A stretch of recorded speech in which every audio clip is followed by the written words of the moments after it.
Hello, and welcome to the Library Studios. This short video will get you up and running so that you can create your own videos for the classroom, training, and other projects. Let's get started. First, in order to reserve the studios, go to waketech.libcal.com/booking/studio. From there, you will be able to select the date and time that you want to reserve the studio at either the South Campus Library or the North Campus Library. You can reserve up to 2 weeks in advance and a maximum of 2 hours of studio time in one day. After you have selected your times, fill in the information below and hit Submit My Booking. You will receive a confirmation email with your date, time, and instructions on how to get to the library.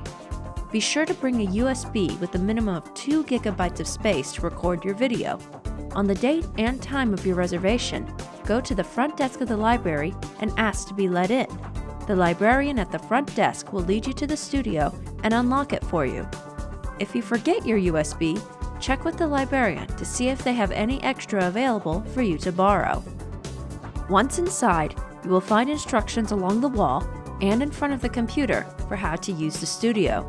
The studio is comprised of a computer setup similar to those in the smart classrooms, a gray screen, a cabinet on the opposite side with a projector and video camera, and also accessories like a wireless microphone, a whiteboard, a podium, and a high chair.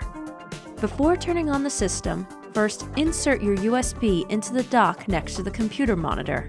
Know that the dock is not connected to the computer and is only connected to the recording system. So if you want to put a PowerPoint presentation on the computer, do that first. Once your USB is inserted in the dock, hit the On button to power on the system. The button will be blinking, and during this time, you will not be able to record. Once the power button stops blinking, you can start recording immediately by selecting the Record button. The button will blink red as it configures the system to record. You will see a Please Wait screen followed by a countdown. Once the countdown is complete, you will be recording. While you are recording, the Recording sign outside the studio will be lit up.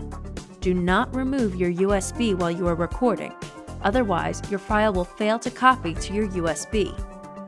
Before and during recording, you have access to 5 auxiliary modes that you can use to enhance your videos. The first and the default is the gray screen, which is good for simple videos.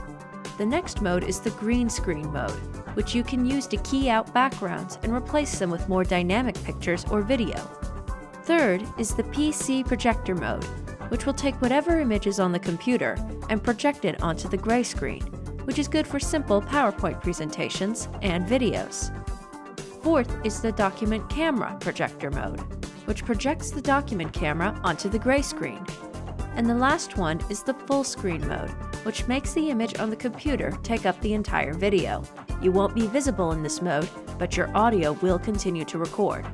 You can switch between these modes at any time, including while recording. Though if you plan on using the green screen, it is recommended to keep that mode for the entire duration of your video. Once you have finished recording your video, select the Stop Record button, which will prompt another Please Wait screen in a few seconds. Do not remove your USB until the screen disappears. If for some reason you don't see the Please Wait screen, wait at least 30 seconds before pulling your USB out. After you have removed your USB, if you wish to check your video, insert it into the computer and navigate to the video file to play it. After you are finished, take out your USB, turn off the system by selecting the Off button, and move back any accessories that you may have used. If you run into any significant troubles while recording, it is recommended to turn the system off and then turn it back on again. But if the problem persists, there is a phone in the studio that has a shortcut button to call the front desk of the library. Or you could also use it to call the designated video professional for each studio. Also, feel free to contact them if you want an in-person tour of the studio or need assistance with any video services. Thank you, and we hope that you enjoy using the studio.